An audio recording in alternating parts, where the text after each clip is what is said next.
Connecting ACO Community. I'm Derek Bermel. I'm the Artistic Director of the American Composers Orchestra, and Connecting ACO Community is made possible by the lovely Augusta Gross and the dashing Leslie Samuels. Thanks also to our staff, Lindsay Working, Aiden Feldkamp, Jay Jang, Stephanie Polonio, Jay House, Ed Yim, and Aled, who is bravely manning the various gadgets that allow us to be online today. Today, ACO is catching up with some very wonderful people. Singer ERIC O'Donovan and cellist extraordinaire ERIC Jacobsen, as well as composer Tanner Porter. Now, Tanner is in Queens, and ERIC and ERIC are joining us from the great state of Maine, and but normally in Brooklyn, just a few blocks away from me. The title of the piece you're going to hear today is Lila, You Are Not Alone. To our audience, please tell us where you are, maybe what you're doing. Well, you don't have to tell us what you're doing. Just tell us where you are. If you want, you can tell us what you're doing. But on StreamYard, I want to encourage you to use the chat button to talk to us and let us know things, and especially to ask questions of our performers and our composer. And you know what? If you wear headphones, you might have a slightly better experience. You don't have to. Don't rush away to get your headphones. But if you have them nearby, the sound will come in a little bit better. Welcome, Aoife, ERIC, and Tanner. Hello. Thank you so much. Aoife and ERIC, how are you? Is there anything you want to tell us about this piece before we hear it performed? Well, we'll just say that we are new friends and huge admirers of Tanner Porter's work. We first became aware of her music through our mutual friend Gabriel Kahane, when we were kind of searching for somebody to collaborate with on a piece that we're planning on premiering next spring. And so this was an incredible opportunity for us to work together and do one of Tanner's pieces in this totally bizarre new way. ERIC and I have never had a piece written for us as a duo before. We are married, but we don't even really perform together all that often. So it's kind we're a duo, but we're not a duo.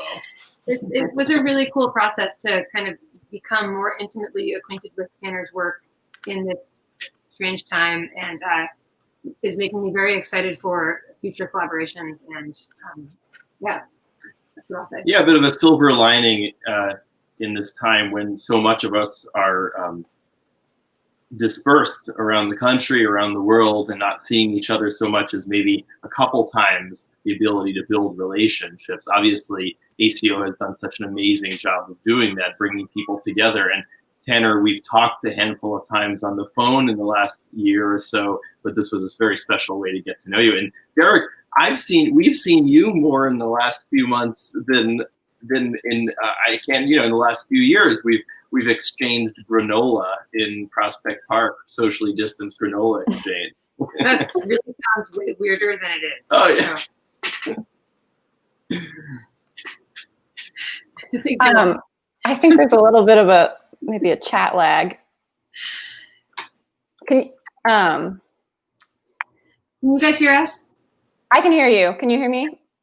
Out there in the world, can you guys hear me? Yes. Okay, great. Good. Tanner, tell us. I'm not exactly sure what the audience is hearing, because I'm getting some of what you're saying. You all look great. You all look wonderful to me. Thank you. Likewise. Loving the visuals. But Tanner, can you tell us a little bit about this piece? It has a special meaning, as we found out when we were listening to it before. Yeah. Well, first of all, I just have to say, such a thank you to you, Derek, and to ACO for this amazing opportunity. It's such a joy. Aoife and ERIC, I've been aware of your careers for a while, and just I hope that I have not blubbered too hard, but I am huge fans of yours, and it's really a privilege to get to work with you. It's so funny, even having been aware of your work, there's just things that I projects that I'm still stumbling upon that I'm like, oh my gosh, they both had a hand in that, or one of them did. And that's such a cool thing about kind of the widespread careers that you have. So thank you for bringing beauty to so many different parts of our industry. Really appreciate it. And really, yeah, really a joy to get to work with you. So yeah, I'll just speak about the piece a little bit. Lila, You Are Not Alone. It's kind of based on a lot of conversations I've been having recently with friends and loved ones about mental health, which is always a really important conversation, but especially I think right now. And, you know, thinking about mental health discussions are not one size fits all, and it's, you know, a totally different circumstance for people. Everyone has their own comfort level and what they're willing to talk about. But for me, I know how important it's been in my own kind of journey with depression and anxiety to have conversations with friends where they basically say, you know, hey, tell me what's going on. I love you. I might know a little bit of what you're going through. You're not alone. Let's talk about it. And I kind of just wanted to bring a little bit of that sentiment to this piece and, you know, put that out into the world right now, that you're not alone. There's lots of people who are going through, you know, might be able to know some of what you're going through. And I thank you guys, Aoife and Eric, for handling it so delicately and so sensitively in the, you know, in working with you. And so thank you. Thank you. Yeah, well, actually, the words you just said more or less is what gave us the in to the piece, the thing that made the piece make sense a little bit more to us. We had a late night phone call a week or two ago and talked about like how, you know, what does the piece mean? And we were talking about, you know, technical things. We're like, should pizzicato, arco, things like that. Should it be louder, softer? And then you gave the words that are, of course, much more meaningful than, you know, necessarily all the technical directions that are needed, which was, you explained more or less what you just said. And we just, I mean, totally inspired. And also, and you know, like the pain of what you're talking about is so real. And it is so real, but, oh, sorry. Please. It's so real, but it's also like, it's not a big deal. I wish that it was something that we all talked about more. You know, it's such a common thing that so many people are, I mean, it is a big deal, but it's common. And so just kind of clearing the air about that, I think, is important. Absolutely. Absolutely. Well, let's go now to hear the world premiere of ERIC JACOBSEN and AOIFE O'DONOVAN performing Tanner Porter's Lila, You Are Not Alone.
nestled like a tide neath the weight of some wounds I could name for you.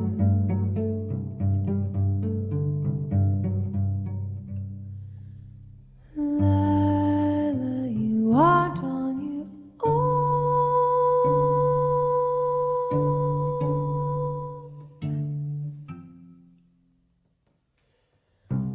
Lila, you are worth so much more here. Lila, if you need a line to reel you in, I'm here. Tell me what you're feeling. Lila, tell me where you're going.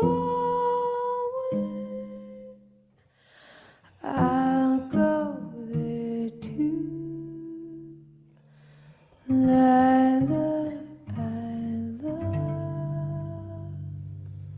you.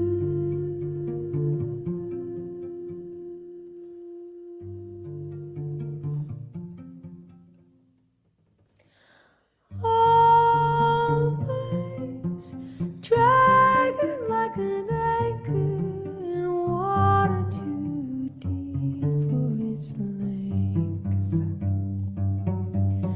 I too have anchors that would hold me in water so heedlessly rising. Name it, Lila, won't you name it? It might ease the strength of that tide of yours. Oh, these moons, we didn't make them, but truly we might offer them weight and time enough to lay a claim on how we move through life. Seal riots into anger, assuming I am laying the blame on you. Lila,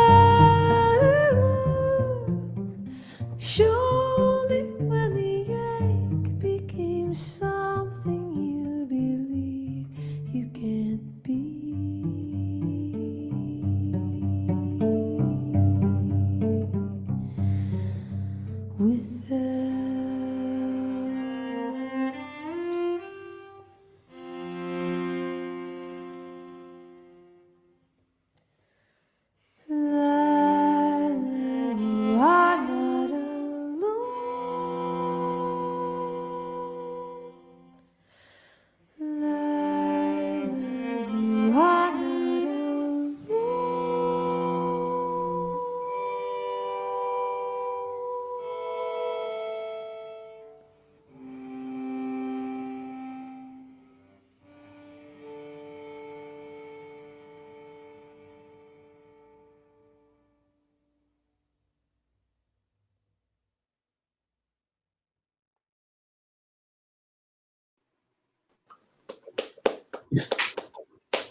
Oh, it's so beautiful, Tanner. Thank you so much for such a piece.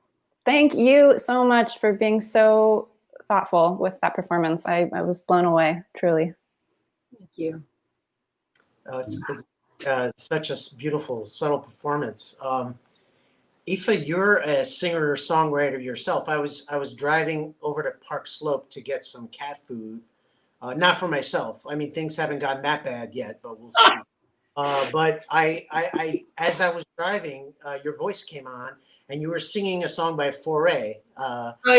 Was on Chris Thiele's show, and you have such an incredible background at, singing all kinds of music. I never know what to expect from you next. Bluegrass, singing with the Punch Brothers and with Dave Douglas and Edgar Meyer and and Eric Jacobsen all over the place.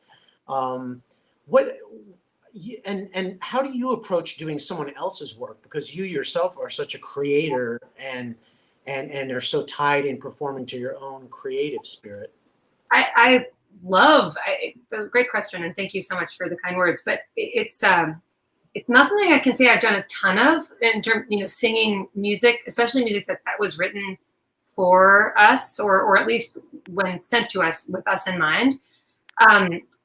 It's a challenge for sure. And actually, there's so much about this piece specifically that I did kind of have to work with Tanner. And actually, I think it's interesting because she sent this beautiful score, and there are parts of it that, with the dynamic markings and with my voice, I felt like I had to, one part in particular, I had to switch the octave of, just because dynamically, and I think with the mood of the song, kind of the climax, the Lila, I Love You part, was initially written up the octave, but it just didn't really work with my style. I could sing the notes, but it didn't sound right. It sounded like too shrill. And if I had sung the whole song in more of a classical style, I think it would have worked, but with the sort of folky style, to then be singing these high Fs in a really hushed whisper just doesn't, I don't really know how to do that very well. So I think how or something. Sorry? Crazy Schoenberg piece or something. Yeah, actually we've had some fights about Schoenberg. Don't bring it up. Not my favorite. Don't bring it up here. Don't bring. But bring it up. But I think how I approach, I think collaboration is really one of my favorite things, and maybe that sounds totally cliched to say, but I really enjoy having a wide variety of things that I do musically. I think it's one of the things that keeps the life exciting and keeps the creativity flowing. I think it's really easy to get into a rut with any artistic endeavor that you are in. And for me, kind of constantly trying to be performing with other people, collaborating with other people, even just casual jams with other people within different styles, I think definitely helps my own songwriting. And I think also helps me become a more fully realized musician. And I would advise anybody who's kind of looking to get started in music, yeah, definitely seek focus, but don't be so focused that you fail to see what's right outside of your line of vision. But I think an interesting thing that I've learned working at playing with Aoife, seeing her work in various of those, sundry groups that you mentioned, is something that I try to take back to, say, 50%, the body of repertoire that I most often do, say 50% of the year I'm playing like the standard classical repertoire from 1750 to 1950 or something. And, we think about Brahms, we think about Beethoven, whatever, a euphemism for a composer that we look to and put up on a pedestal. And of course, the idea of changing an octave in a symphony of Brahms is just not a thing. However, the idea of striving for the spirit of the composer, the spirit of the mood, the spirit of the vibe that a composer intended in every way, and then of course addressing like different types of instruments and how that was coming across, is something that I learned so much from Aoife's music, and also at the same time the complete respect of taking someone's a style that someone has had, meaning like listening to a hero in the last 70 years and replicating that as close as possible for the sheer sake of saying this is their music and I'm going to give it the most attention to the detail, kind of like in a classical sense someone would like copy Heifetz or something and say I'm paying homage during this piece and this moment to him. And I think those that juxtaposition is very beautiful and almost it's staggering in the classical world in some ways. Well, it's funny because we do think of those things as heresies to change things, but then again, I think Mahler changed a lot of Beethoven. Let's just fix this up, and I guess Mozart was known to change keys of his arias like that if the singer demanded it. So maybe the real life singer demanded it, and you do demand it. Right? Okay. No, I mean Eric also just such a staggeringly eclectic and and all-encompassing musician from Silk Road to your work with the Knights and as conductor and performer in Orlando, Bridgeport. I mean, did you find you had a creative contribution to this, or were you the kind of, did you find yourself fitting into the the role of enabler here? I love working with singers across the board. I love that there's vulnerability that exists outside of instrumental playing. Like, I can have 103 fever and be very sick, and then there's something about being on stage, you somehow part the waters and you have a moment. And the vulnerability of being your own instrument, being a singer, is so beautiful because it's dangerous. And there are times when things work in different ways. And I think when working with soloists as a conductor with an orchestra, the joy of being, like, trying to be School of Fish, but not as a follower, but as a leader, actually anticipating what someone needs to be their best. And that's across the board as a conductor, like, oboist takes a breath. How do you figure out a way to know what that person is about to need and want to do, so that you can help everyone be on the same page, even if they can't necessarily hear that oboist's voice at that moment. And I absolutely get such joy and, like, the fear and the danger, even when a singer is not as clearly on rhythmically as AOIFE is.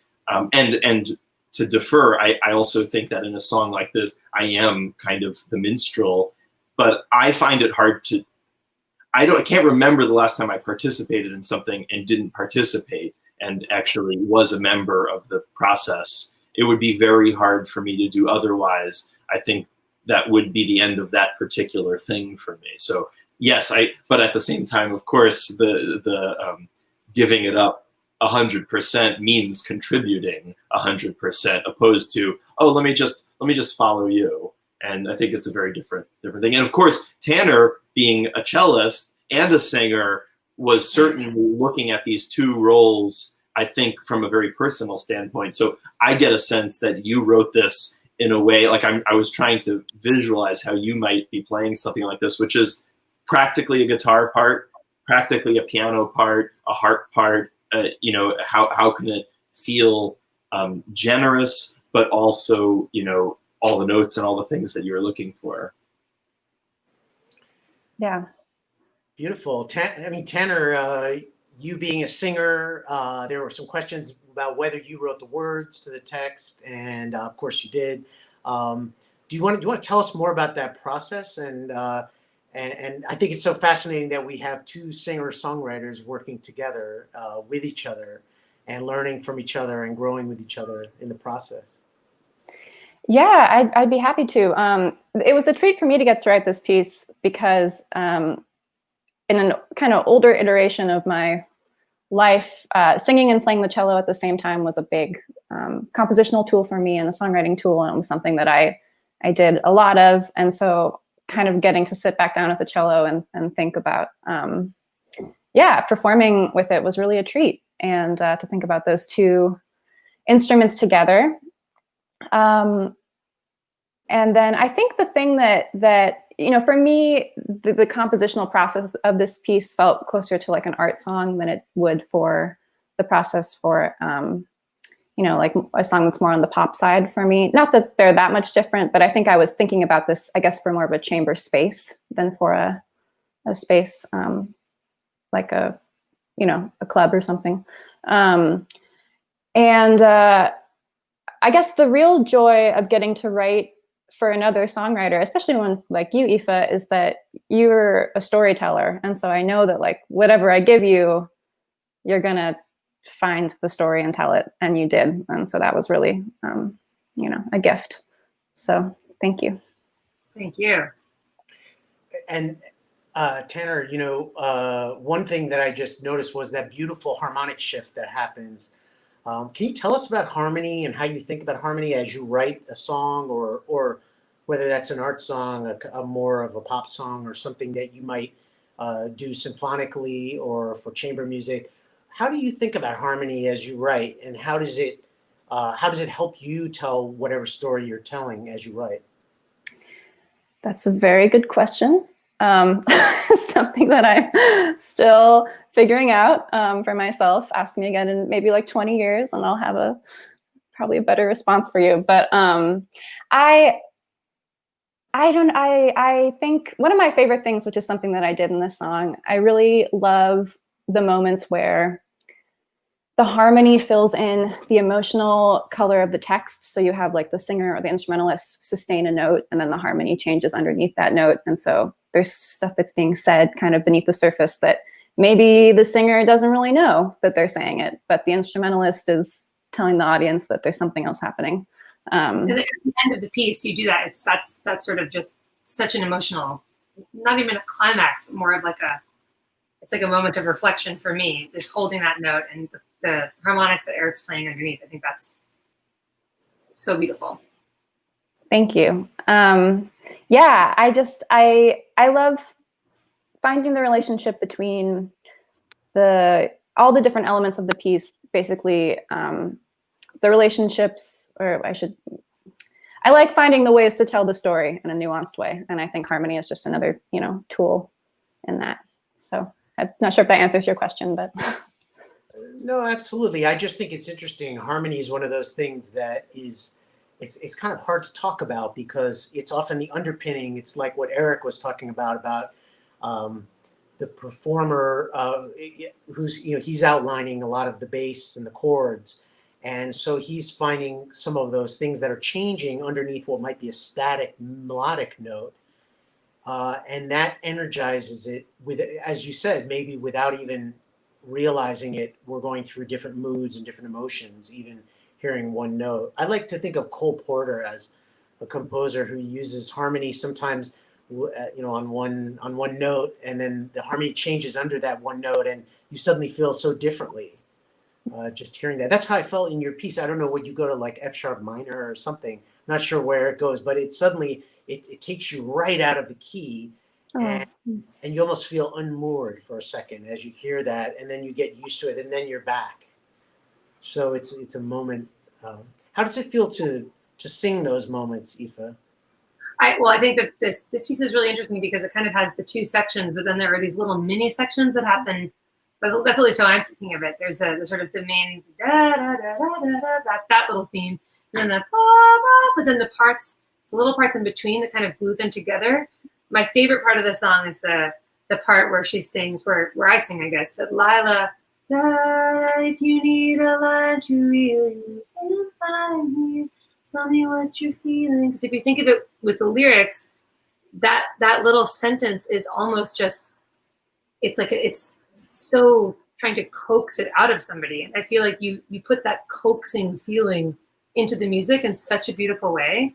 That's always what I'm looking for. And when I'm hearing a song or listening to a song is sometimes as a songwriter, you have an idea that you want to say, and it's not necessarily a bridge. And it's not necessarily, at least for me, as somebody who writes more kind of traditional song structures, but to be able to kind of throw these little ideas in there, and they never have to come back, but they're just so helping propel the lyric along. And really, to me as a singer and as kind of the deliverer of the text, helps me to kind of say, okay, I know I'm embodying this character now, kind of on both sides. So thank you all for those very kind words.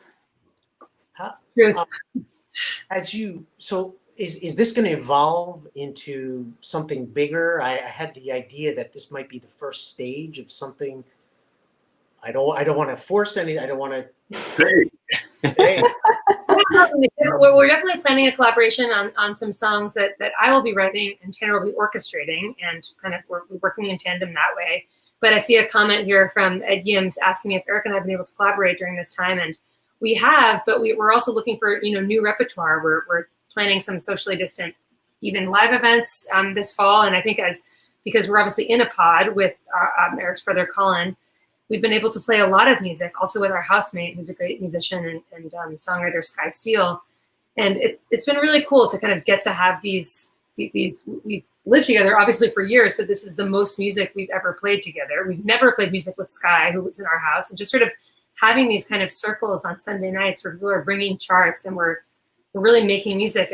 I mean, yes, this is a really crazy and very hard time for so many of us, but I think just trying to look at what we have and trying to really sink into that and enjoy it has been really important for us. And hopefully this piece, Lila, You're Not Alone, we will be able to perform many times going forward. And we're so thankful to Augusta Rose and Leslie Samuels for the commission, and to the American Composers Orchestra, and to the whole thing, just for making it happen. It's really special for us.